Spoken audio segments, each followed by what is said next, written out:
আসসালামু আলাইকুম, আশা করি সবাই ভালো আছেন। আজকের ভিডিওটি হচ্ছে এই ফোনটা নিয়ে। এটা হচ্ছে স্যামসাং গ্যালাক্সি A51। তো এই ফোনটি আমি কেন কিনেছিলাম এবং 1 বছর ব্যবহার করে আমার যে ইউজার এক্সপিরিয়েন্স সেটি শেয়ার করব এই ভিডিওতে।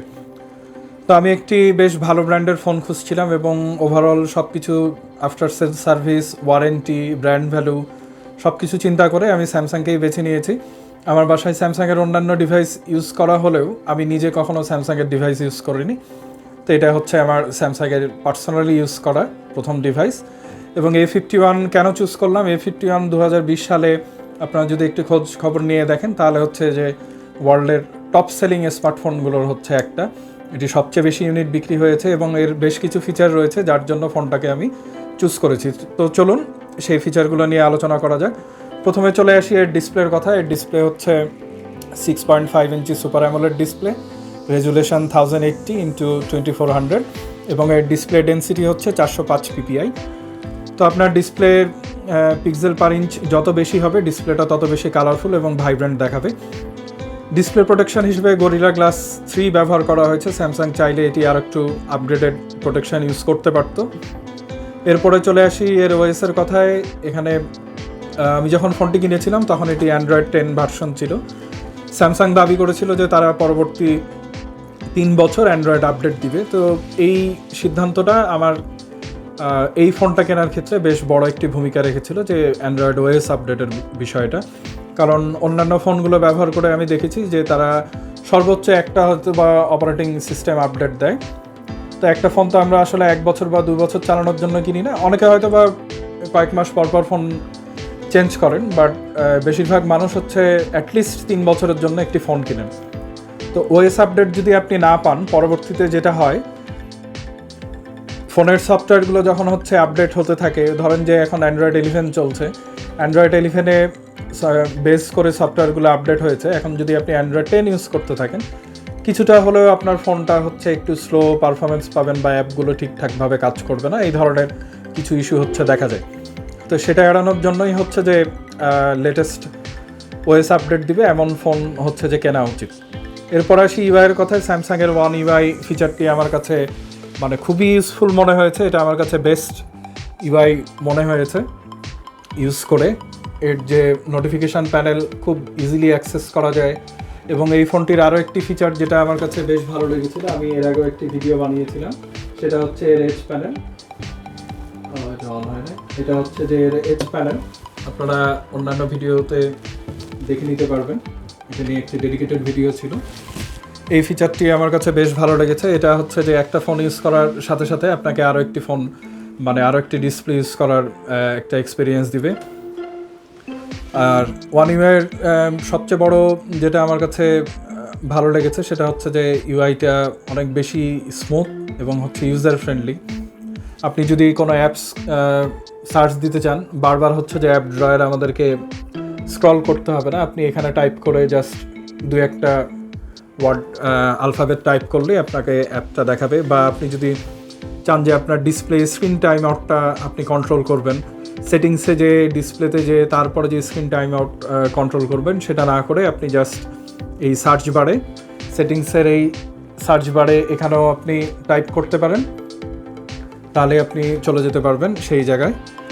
তো খুবই ইউজফুল মনে হয়েছে। এরপরে আসি এর চিপসেটের ব্যাপারে। সেটা হচ্ছে Exynos 9611 10 ন্যানোমিটারের একটি চিপসেট ব্যবহার করেছে। অনেকের বলেছে চিপসেটটা বেশ ভালো, খুব ভালো পারফর্ম করছে, এবং অনেকের রিভিউ ছিল যে চিপসেটটা খুব বেশি ভালো না, এটা হচ্ছে যে ল্যাগ করে। তো আমার পার্সোনাল এক্সপিরিয়েন্সের কথায় আমি অবশ্যই আসব। ফোনটার মেমোরি হচ্ছে 128 জিবি এবং র্যাম হচ্ছে 6 জিবি। আমি সবসময় হচ্ছে যে বেশি মেমোরি, বেশি রম রয়েছে এরকম ফোন নেওয়াটা প্রেফার করি। কারণ দেখা যাচ্ছে অ্যান্ড্রয়েড ওএস আপডেট এবং আপনার যে সফটওয়্যারগুলো রয়েছে সেগুলো আপনি ডাউনলোড করছেন, সেগুলো যখন ক্রমাগত আপডেট হতে থাকবে তখন কিন্তু আপনার র্যামের পরিমাণটা বা রমের পরিমাণটা দিন দিন কমতে থাকবে। এর মধ্যে আপনি তো শুধু এই কাজগুলোই করবেন না, আপনি ছবি তুলবেন বা গান রাখতে পারেন ফোনে, ভিডিও রাখতে পারেন, তখন কিন্তু আপনার বেশি রমের সাপোর্টটা প্রয়োজন হবে। তো মেমোরি কার্ডও ইউজ করা যেতে পারে। তো মেমোরি কার্ড ইউজ করলে বেশ ভালো মানের মেমোরি কার্ড ইউজ করতে হবে, কিন্তু তারপরেও ইন্টারনাল স্টোরেজের যে স্পিডটা আপনি পাবেন খুব ভালো মানের মেমোরি কার্ড ব্যবহার করে আপনি তার চেয়ে কিছুটা হলেও কম স্পিড পাবেন। এরপরে আসি ক্যামেরার কথায়। অনেকে হচ্ছে যে ক্যামেরা দেখেই ফোন কিনে ফেলেন। এইটাতে ব্যাক সাইডে 4টি ক্যামেরা রয়েছে এবং ফ্রন্টে একটি ক্যামেরা রয়েছে। প্রথম ক্যামেরাটি হচ্ছে চলে আসি, সেটা হচ্ছে 48 মেগাপিক্সেলের একটি ক্যামেরা। এটা আসলে 12 মেগাপিক্সেলের সেন্সার, এটি পিক্সেল বাইন্ডিং করে 48 মেগাপিক্সেল করা হয়েছে। অ্যাপারচার হচ্ছে 2.2 এবং 12 মেগাপিক্সেলের একটি আলট্রাওয়াইড লেন্স রয়েছে, সেটার অ্যাপারচার হচ্ছে 2.2। 5 মেগাপিক্সেলের একটি ম্যাক্রো লেন্স এবং 5 মেগাপিক্সেলের একটি ডেপথ সেন্সর রয়েছে। আলট্রাওয়াইড মেইন ক্যামেরা এবং আলট্রাওয়াইড ক্যামেরার পারফরমেন্সে আমি বেশ খুশি, আমার কাছে বেশ ভালো লেগেছে। এর আউটপুটটা আপনারা ছবি স্যাম্পল হয়তো বা দেখতে পাচ্ছেন এখনই। আমার কাছে সবচেয়ে ইউজলেস ক্যামেরা মনে হয়েছে সেটা হচ্ছে ম্যাক্রো লেন্সটা। এটা হয়তো বা বেশিরভাগ ইউজারই ব্যবহার করেন না, শুধুমাত্র সংখ্যা বাড়ানোর জন্য এই ম্যাক্রো লেন্সটা হয়তো বা অনেক ক্যামেরায় দেওয়া হচ্ছে। তো এর বদলে যদি এই একটা টেলিফটো লেন্স বা আলট্রাওয়াইড লেন্সটাকে যদি আরও একটু এনহ্যান্স করা যেত, আমার মনে হয় যে আরও বেটার হতো। সেলফিতে রয়েছে 32 মেগাপিক্সেলের একটি ক্যামেরা। এটা হচ্ছে ডিসপ্লে, পাঞ্চল ডিসপ্লে বলা হয়।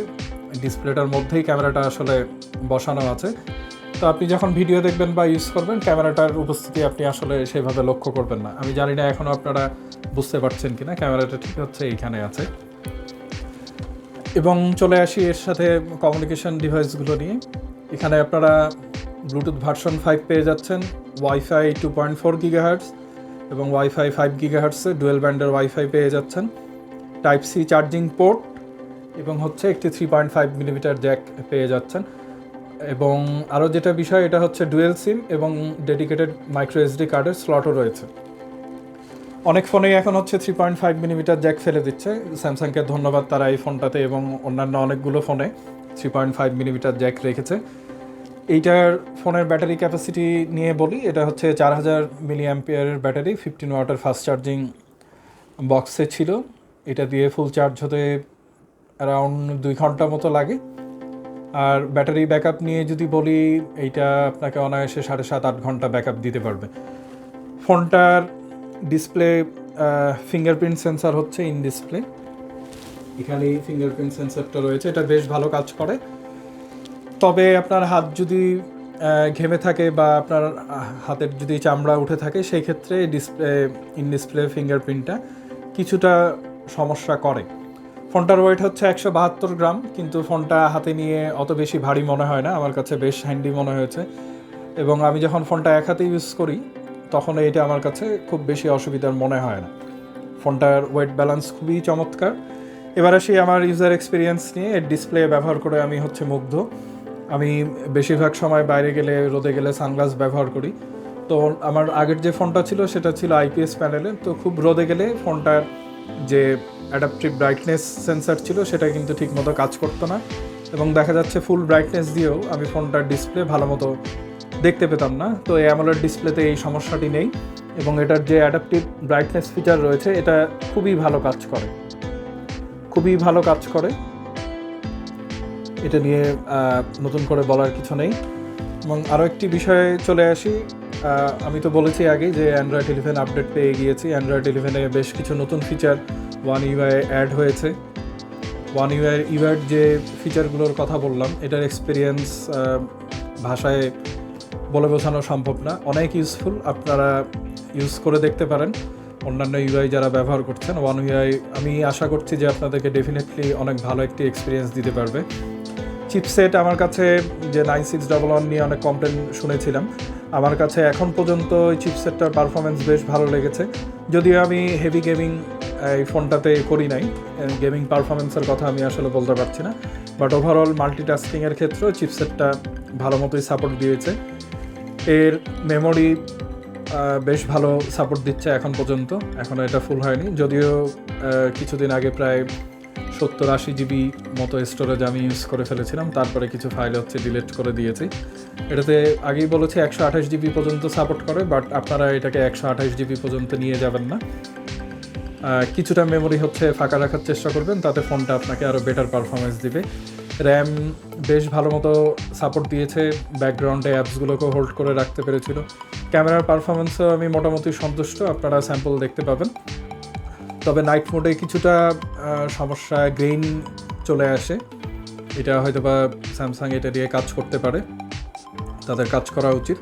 সেলফি ক্যামেরার ক্ষেত্রে সেলফিও বেশ ভালো আসে, ডিটেল আসে।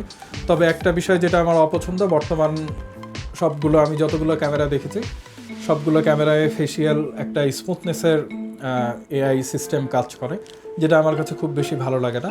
আমার কাছে ফেসের যে টেক্সচার, যে রাফনেসটা থাকে সেটাই হচ্ছে ভালো লাগে। আর এটার যে নেটওয়ার্ক স্ট্রেন্থ তো বেশ ভালো, ওয়াইফাই সিগন্যাল বেশ ভালোভাবে এটি ক্যাপচার করতে পারে। ইন ডিসপ্লে ফিঙ্গারপ্রিন্টে আগে বলেছি, এটি ইন ডিসপ্লে ফিঙ্গারপ্রিন্ট হিসেবে বেশ ফাস্ট, আর একটু ফাস্টার হলে ভালো। তবে আপনার যদি হাত ঘেমে থাকে বা আঙ্গুলে যদি কোনো ডাস্ট থেকে থাকে তখন কিন্তু ইন ডিসপ্লে ফিঙ্গারপ্রিন্টটা কাজ করতে একটু সময় নেয়। ব্যাটারি ব্যাকআপ নিয়ে অনেকে হচ্ছে কমপ্লেন করেন, বাট আমি এই ব্যাটারি ব্যাকআপ নিয়ে সন্তুষ্ট। 4000 mAh ব্যাটারি আমাকে পুরো দিন বেশ ভালোভাবে সাপোর্ট দিয়ে যায়। ফুল চার্জে এটি প্রায় 7.5-8 ঘন্টারও উপরে আমি স্ক্রিন অন টাইম পেয়েছি। এবং আমি এটার যে ব্যাটারি সেভিং টিপস নিয়ে একটি ভিডিও বানিয়েছিলাম, আপনারা আই বাটনে এবং ডেসক্রিপশনে লিঙ্কটি পেয়ে যাবেন। এই ওয়ান ইউআইয়ের ফিচারগুলো ব্যবহার করে আমি হচ্ছে যে আমার কম ইউজ করা হয় এমন অ্যাপসগুলোকে হচ্ছে যে স্লিপ মোডে রেখে দিয়েছি বা ডিপ স্লিপ মোডে রেখে দিয়েছি। এই ফোনটাতে আমার কিন্তু অ্যাপস ইনস্টল করতে করতে এক্সট্রা প্রায় 50টা মতো অ্যাপস ইনস্টল করা হয়ে গেছে। তো সবগুলো অ্যাপস তো আসলে সবসময় কাজে লাগে না, আর সবগুলো অ্যাপস আপনার ইউজ করার সবসময় প্রয়োজন হয় না। তো যে অ্যাপসগুলো কম ইউজ করা হয় আমি সেগুলোকে স্লিপ মোডে দিয়ে দিয়েছি। এটা আমার ফোনের স্পিডটাকেও ফাস্টার রাখতে সাহায্য করে এবং ফোনের যে ব্যাটারি পারফরমেন্স সেটাও হচ্ছে ভালো দিতে সাহায্য করে। এবং আগেই বললাম যে এটা ফোনটা ওয়েট ব্যালেন্স হচ্ছে খুবই ভালো। তো 1 বছর ইউজ করে আমার এই ফোনটাতে বা অনেক বেশি ভারী মনে হয় নাই, বা অনেকক্ষণ ধরে ইউজ করলে যে একটু অস্বস্তি লাগে সেটাও আমার কাছে মনে হয় না। তো এই ছিল আজকের ভিডিও, আশা করি আপনাদের সবার ভালো লেগেছে। হ্যাঁ, একটা কথা বলতে ভুলে গিয়েছিলাম, সেটা হচ্ছে যে ফোনটা যখন আপনারা রিস্টার্ট দেবেন, রিস্টার্টের পর আপনি যদি স্ক্রিনটা না খুলেন তখন কিন্তু ফোনটার ফুললি ফাংশনাল হয় না। আপনি যদি 5 ঘন্টা পরেও রিস্টার্ট দেওয়ার 5 ঘন্টা পরেও ফোনটি অন করেন তখন স্ক্রিন লকটা খোলার অ্যাটলিস্ট 30 সেকেন্ড পর ফোনটি কিন্তু ফুললি ফাংশনাল হয়। এটা আমার কাছে ওয়ান ইউআইয়ের একটি খুব মাইনর সমস্যা মনে হয়েছে। তবে এটি খুব বড় সমস্যা নয়। ফোন রিস্টার্ট দেওয়ার পরে কিন্তু আপনার ফোনের নোটিফিকেশান আসবে, আপনি কল রিসিভ করতে পারবেন। আমার কাছে এটা মেজর সমস্যা মনে হয়নি, তবে অনেকের কাছে মনে হতে পারে, এই জন্য এটি আগেই বলে দিলাম। আশা করি স্যামসাং এটা নিয়ে কাজ করবে। তো এই ছিল আজকের ভিডিও, আশা করি সবার ভালো লেগেছে। আমাদের চ্যানেলটি সাবস্ক্রাইব করবেন, ভিডিওটি ভালো লেগে থাকলে অবশ্যই লাইক দিবেন, এবং আপনার যদি এই ফোনটি ব্যবহার করেন আপনার ইউজার এক্সপিরিয়েন্স কী সেটাই অবশ্যই জানাবেন। ধন্যবাদ।